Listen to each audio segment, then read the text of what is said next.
Hello athlete, स्वागत है आप सभी का इस वीडियो में। और आज के इस वीडियो में हम लोग एक बहुत ही इंपॉर्टेंट चीज़ के बारे में बात करेंगे और वो है न्यूट्रिशन ट्रैकिंग। अगर आपको एक एलीट लेवल पे जाना है, अच्छी परफॉर्मेंस लेके आना है, तो उसके लिए आपको अपने न्यूट्रिशन को बहुत सीरियसली लेना पड़ेगा और अपने न्यूट्रिशन को इम्प्रूव करना, उसकी क्वालिटी अच्छा करना, उसकी टाइमिंग को समझना, अपने वेट को मैनेज करना, इन सब चीज़ों में काफ़ी ज़्यादा मदद करता है ट्रैकिंग। अगर हम हमारी डाइट को अच्छे से ट्रैक नहीं करेंगे तो उसे हम इम्प्रूव भी नहीं कर पाएंगे। जैसे हमारे स्कूल में हमें रिपोर्ट कार्ड मिलता है, अगर स्कूल में रिपोर्ट कार्ड हमें नहीं मिलेगा तो हमें ये भी नहीं पता चल पाएगा कि हम किस सब्जेक्ट में खराब है, हमारा मैथ्स वीक है या साइंस वीक है या इंग्लिश में खराब है या हमें हिंदी नहीं आती है। तो जैसे वो रिपोर्ट कार्ड हमें ये मदद करता है समझने में कि हम किस सब्जेक्ट में वीक हैं और कहाँ पे हमें ज़्यादा ध्यान देना है, वैसे ही जो हमारा न्यूट्रिशन ट्रैकिंग वाला सिस्टम जो हम बनाते हैं वो हमें मदद करता है अपने डाइट में लूप होल्स को समझने में और अपनी रिकवरी को बेहतर बनाने में, जिससे हमारी ट्रेनिंग और अच्छी हो पाए और हम एक अच्छे लेवल पे जा पाए। बिना टाइम वेस्ट के हम स्क्रीन पे चलते हैं और समझते हैं कि न्यूट्रिशन हमें कैसे अच्छे से ट्रैक करना है। देखो, न्यूट्रिशन ट्रैकिंग का सबसे इम्पॉर्टेंट जो पार्ट है वो होता है हमारा be mindful about what you eat. इसका सिंपल सा मतलब ये है कि जो भी आप खा रहे हो आपको माइंडफुल रहना है, आपको ध्यान देना है। मतलब ऐसा नहीं है कि आप सिर्फ दिन भर खाए जा रहे हो, आपको पता ही नहीं चल रहा कि आपने दिन में क्या क्या खा लिया। जब भी आपका हाथ आपके मुंह के पास जा रहा है, कुछ भी आप अपने शरीर के अंदर डाल रहे हो, आपको कम से कम ये पता हो कि मैं क्या चीज़ खा रहा हूँ। ठीक है, ये एकदम बेसिक सा कॉन्सेप्ट है। जैसे बहुत बार क्या होता है कि हमने समोसा खा लिया या फिर एक ग्लास बनाना का शेक बना के पी गए, घर पे आए भूख लग रही थी, कुछ खाने को मिला नहीं, दूध पी लिया हमने। तो इस तरीके से हमें नहीं रखना है। जो भी चीज़ आप खा रहे हो आपको पता होना चाहिए, आपको ध्यान देना है और ध्यान देने के साथ साथ हमें उस चीज़ को नोट डाउन करना है, कहीं पे लिख के रखना है। लिख के नहीं रखेंगे तो हमें याद नहीं रहेगा, हम फिर भूल जाएंगे दिन के एंड में। मोबाइल तो आजकल सबके पास में रहते हैं और यूजुअली पूरे दिन भर अपने पास में ही रहेगा। तो जब भी आप कुछ खा रहे हो, ज्यादातर चांसेस है कि आपका मोबाइल आपके आसपास रहेगा। सीधे उसे उठाओ, जो चीज़ आप खा रहे हो उसमें लिखते जाओ और उसकी क्वांटिटी लिख दो कि मैंने ये चीज़ खाई, इतना खाया। तो पहले स्टेप के बाद में दूसरा अपना स्टेप है note down what you eat. जो भी हम खा रहे हैं उसे नोट डाउन करना है और नोट डाउन में हमें दो चीज़ लिखनी है, आइटम और क्वांटिटी, कि हम क्या चीज़ खा रहे हैं और उसकी क्वांटिटी कितनी है। और जो आइटम और क्वांटिटी है इस पे हमें बहुत ही ज़्यादा एम्फेसिस करना है, अच्छे से ध्यान से सही तरीके से ट्रैक करना है, क्योंकि यही चीज़ें हमें दिन के एंड में ये कैलकुलेट करने में मदद करती हैं कि हमने पूरे दिन में कितनी कैलोरीज, प्रोटीन, कार्ब्स, ये सब चीज़ें ली हैं। तो जब तक आप आइटम और क्वांटिटी को सही तरीके से नोट डाउन नहीं करोगे तब तक मतलब हम ट्रैकिंग को उतना अच्छे से नहीं कर पाएंगे। अब आइटम में जैसे कि अगर आप रोटी खा रहे हो तो आपको ये नहीं लिखना है कि आपने रोटी खा ली 6, क्योंकि रोटी का कोई यूनिवर्सल साइज या यूनिवर्सल वेट नहीं है कि हमें उसकी एकदम एग्जैक्ट कैलोरीज, प्रोटीन, कार्ब्स पता चल जाए। जो रोटी है उसको आप वेइंग मशीन के ऊपर रखो। एक वेइंग मशीन रहती है जो मतलब लगभग सभी एथलीट के पास होने ही चाहिए। मैं डिस्क्रिप्शन में और यहाँ पे भी एक लिंक ऐड कर दूंगा, आप चाहो तो उससे परचेज कर सकते हो। अब आपको रोटी का वेट मेजर करना है कि मान लो आपने 30 ग्राम की रोटी खाई है तो 30 ग्राम की आपने 6 रोटी खाई है। अब ये जो 30 ग्राम है ये क्या है, आटा। 30 ग्राम व्हीट फ्लावर। तो आपको 6 रोटी को ट्रैक नहीं करना है, आपको ट्रैक करना है कि आपने दिन में आटा खाया और कितना खाया, 180 ग्राम आटा, है ना। तो इस तरीके से जब हम ट्रैक करेंगे तो हमें एक्यूरेट नंबर्स मिलेंगे। जैसे अगर आपके घर पे राजमा बन रहा है तो राजमा 1 कटोरी, आप ऐसे मत मेजर करो क्योंकि कटोरी का भी साइज कुछ फिक्स नहीं है। आप रॉ राजमा को मेजर करो, बनने से पहले वो राजमा का वेट कितना था, कि आपने मतलब 50 ग्राम राजमा को उबाल के या उसकी सब्जी बनाई तो 50 ग्राम राजमा आपको इस तरीके से ट्रैक करना है। अब इसका तीसरा इंपॉर्टेंट पार्ट है कैलकुलेटिंग डेली मैक्रोस, यानी कि हमने पूरे दिन में जो जो चीजें खाई हैं उसमें क्या क्या मैक्रोस थे वो हमें कैलकुलेट करना है। अब उसका एक सिंपल सा प्रोसेस आपको बता देता हूँ। आपको आइटम लिखना है और उसकी क्वांटिटी लिखनी है कि मान लो आपने ब्रेड खाई 100 ग्राम, आपने पीनट बटर खाया 50 ग्राम, आपने मिल्क पिया 300 ml। तो ऐसे जो जो आपने खाया है, पिया है, उसकी आप क्वांटिटी लिख के रखो, फूड आइटम लिख के रखो। और जो फूड आइटम है अगर हम उसे रॉ लिखेंगे तो बहुत ज़्यादा अच्छा रहेगा।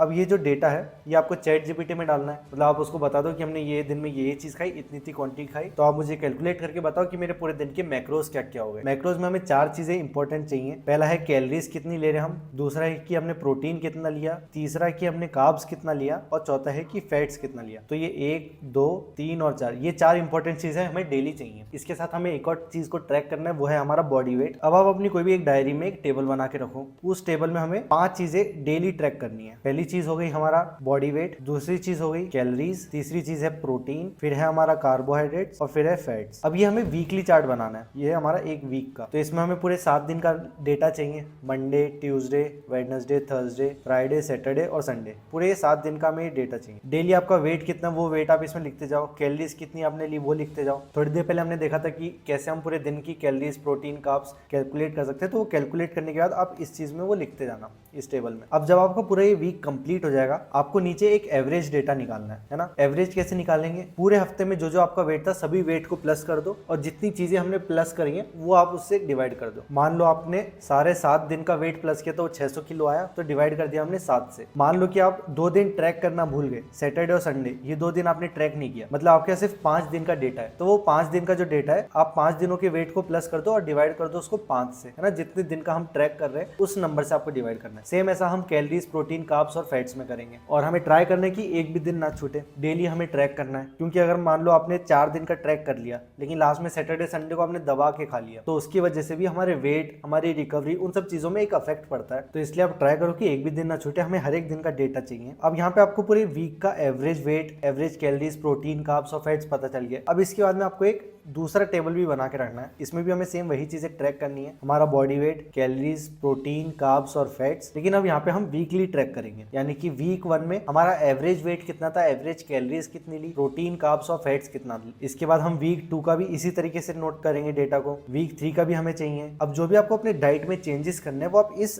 टेबल के बेसिस पे करना। यहाँ पे आपको ये पता चल जाएगा कि आप कितनी कैलोरीज लेते हो तब आपका वेट कितना रहता है, कितना प्रोटीन लेते हो तब आपको ज्यादा रिकवर्ड फील होता है। अब काफी सारे एथलीट्स को ये एक माथा पच्ची भी लग सकती है कि अरे यार इतना कौन लिखे, रोज की रोज ये लिखो, नाप तोल के खाओ, हमसे नहीं हो पाएगा ये सब। अगर नहीं हो पाएगा तो फिर आप स्पोर्ट्स ही मत करो, आप स्पोर्ट्स भी छोड़ दो। मतलब काफी सारे एथलीट्स को सही में ये चीज बुरी लगेगी, लेकिन अगर आप अपने स्पोर्ट के लिए सीरियस हो तो फिर आपको उसके हर एक कंपोनेंट, हर एक चीज को ऑप्टिमाइज करना पड़ेगा, तभी जाके आप एलीट लेवल पे जा पाओगे। बहुत बार एथलीट्स ये चीज पूछते हैं कि सर इंडिया के एथलीट्स अच्छा क्यों नहीं कर पा रहे, बाहर के एथलीट्स इतना अच्छा करते हैं, हम में क्या कमी है, हम क्यों नहीं कर पा रहे उतना अच्छा। सिंपल सा रीजन है कि वो हर चीज पे ध्यान दे रहे हैं, आप ध्यान ही नहीं दे रहे हो चीजों पे। आप अपनी डाइट को सीरियसली ले ही नहीं रहे हो, आप ट्रैक ही नहीं कर रहे हो चीजों को, आपको यही नहीं पता कि आप क्या खा रहे हो, आपके बॉडी में कितना कार्ब्स जा रहा है, कितने प्रोटीन जा रहा है, आप अपने डाइट में एडजस्टमेंट्स नहीं कर रहे हो, अपनी रिकवरी पे ध्यान नहीं दे रहे हो, तो कैसे आप उस लेवल पे पहुंचोगे। हम इंडियंस में क्या कमी है, हम उस लेवल पे क्यों नहीं जा पा रहे, ये चीज पूछने का हक सिर्फ उन एथलीट्स को है जो अपनी ट्रेनिंग के हर एक कंपोनेंट को ऑप्टिमाइज कर रहे हैं, हर चीज पे ध्यान दे रहे हैं। जब तक आप सब चीजों को ऑप्टिमाइज नहीं कर रहे हो, सब चीजों पे ध्यान नहीं दे रहे हो, एफर्ट नहीं डाल रहे हो हर एक चीज में, तब तक आप ये चीज मत पूछो, क्योंकि इसका सिर्फ यही रीजन है कि आप मेहनत नहीं कर रहे हो। मेहनत का मतलब सिर्फ ये नहीं कि आप ग्राउंड पे जाके कितना एफर्ट डाल रहे हो, कितनी चीजें कर रहे हो। मेहनत का मतलब ये है कि आप पूरे दिन को कितना अच्छे से जी रहे हो। आपके पास दिन में 24 घंटे मिले आपको, आप ट्रेनिंग में ज्यादा से ज्यादा 4-5 घंटे दे दोगे, उसके बाद का जो पार्ट है वो तो आप पूरा उसको ऐसे वेस्ट कर रहे हो, उसमें तो कुछ आप अपनी परफॉर्मेंस को इंप्रूव करने के लिए कर ही नहीं रहे हो। वहीं पे बहुत सारे एथलीट है जो दिन के 10-12 घंटे